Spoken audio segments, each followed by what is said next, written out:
Hi, Shalom friends. We are currently in the beginning of the month of the Jewish month called Adar, and we have a beautiful statement from the Talmud. Mishenichnas Adar, when the month of Adar enters, Marbim b'simcha, we increase in joy.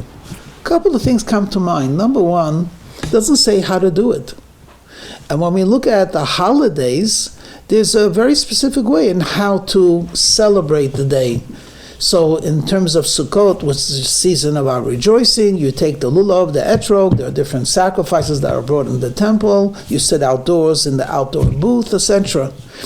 But how could it be that it's so nebulous, it's so undefined, increase in joy? How, what, where? Also, it's quite remarkable that's not limited to a specific day of the week or even a week of the month. It's actually the entire month. So let me share with you something. Joy is something which is a constant, I wouldn't say the word struggle, it's a constant effort to be joyous and to be in a joyous state of mind. Comes to mind a very famous story of a fellow who was living in a nice neighborhood, had a steady income, a loyal wife and children, and was respected by his neighbors and friends, and was completely unhappy.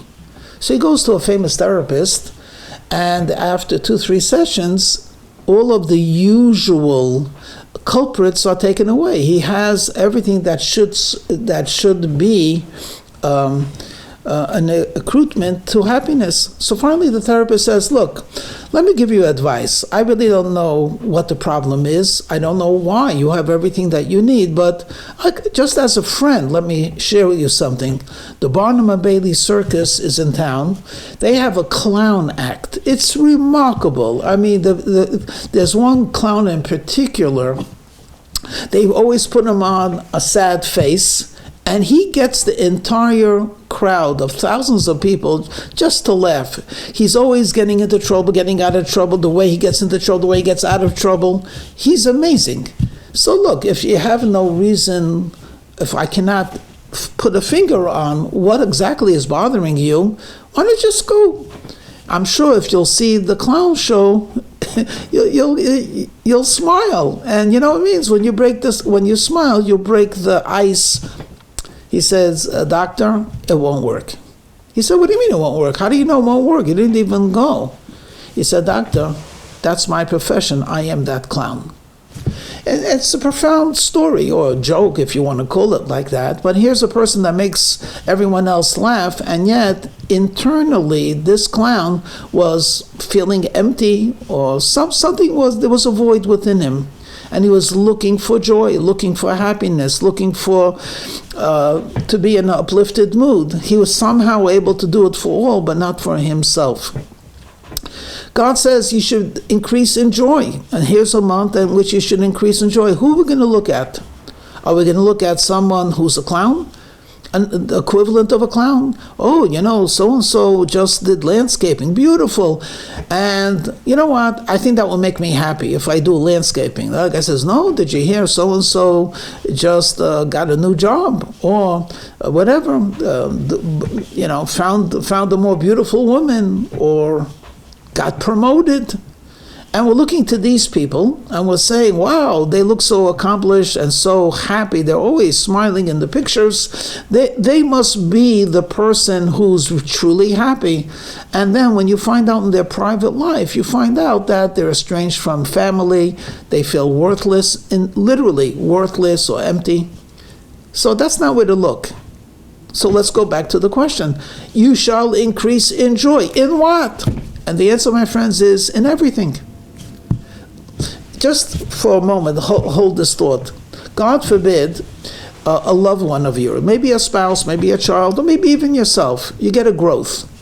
And you're trying to, on your hand, and you try to overlook it, and it's beginning to bother you to the extent that people are noticing it. So finally you go to the doctor. The doctor looks at it, scares you. It does not look right. That's not a regular mole. We have to take a biopsy. Come back next week. You take a biopsy. Well, it doesn't look very good. We're sending it to the laboratory. And suddenly your life changes. You have your car, you have your loved ones, and yet you're under this tremendous pressure of, hey, what's going to be?